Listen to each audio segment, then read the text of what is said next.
विश्वकर्मा जी जो देवताओं के दिव्य शिल्पी थे, उनकी एक अत्यंत तेजस्वी और रूपवान पुत्री थी, जिनका नाम संज्ञा था।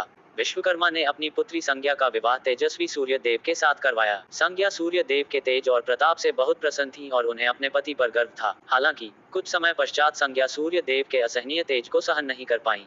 उनके तेज के कारण संज्ञा को उनके पास जाने में भी डर लगने लगा था। वह अपनी आंखें बंद कर लेती थी जब सूर्य देव उनके समीप आते थे। सूर्य देव के तेज से अत्यधिक परेशान होकर देवी संज्ञा ने एक युक्ति सोची। उन्होंने अपनी ही छाया से एक अन्य स्त्री की रचना की, जो हूबहू उनकी तरह दिखती थी। इस छाया का नाम भी छाया ही रखा गया। संज्ञा ने छाया को सूर्य देव की पत्नी के रूप में रहने और उनके बच्चों मनु, यम और यमुना का ध्यान रखने का आदेश दिया। संज्ञा ने छाया से यह रहस्य छिपाने और किसी को भी इस बारे में न बताने का आग्रह किया। इसके बाद संज्ञा स्वयं घोड़े का रूप धारण करके पृथ्वी पर तपस्या करने चली गई, ताकि वह सूर्य के तेज को सहन करने की शक्ति प्राप्त कर सकें या सूर्य के तेज को कम करने का कोई उपाय ढूंढ सकें। सूर्य देव को संज्ञा के जाने का पता नहीं चला और उन्होंने छाया को ही अपनी पत्नी मान लिया। छाया ने भी संज्ञा के आदेशानुसार सूर्य देव की सेवा की और उनके साथ पत्नी के रूप में रही। सूर्य देव और छाया से भी कई संतानें हुई, जिनमें शनिदेव प्रमुख हैं। छाया अपने बच्चों के प्रति अधिक स्नेह रखती थी और संज्ञा के बच्चों के साथ थोड़ा भेदभाव करती। इस घटना से सूर्य देव को संदेह हुआ और उन्होंने अपनी दिव्य दृष्टि से सत्य का पता लगा लिया। उन्हें ज्ञात हुआ कि छाया उनकी वास्तविक पत्नी संज्ञा नहीं,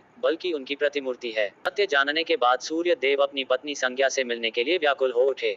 उन्होंने अपनी दिव्य शक्ति से देखा कि संज्ञा घोड़े के रूप में तपस्या कर रही हैं। सूर्य देव ने भी घोड़े का रूप धारण किया और संज्ञा के पास गए। घोड़े के रूप में सूर्य देव और संज्ञा के मिलन से अश्विनी कुमारों का जन्म हुआ, जो देवताओं के चिकित्सक माने जाते हैं। इसके बाद विश्वकर्मा के कहने पर सूर्य देव ने अपने तेज को कुछ कम किया ताकि संज्ञा उनके साथ सुखपूर्वक रह सकें। संज्ञा भी अपना घोड़ा रूप त्याग कर वापस अपने वास्तविक रूप में आ गई और सूर्य देव के साथ उनका पुनर्मिलन हुआ।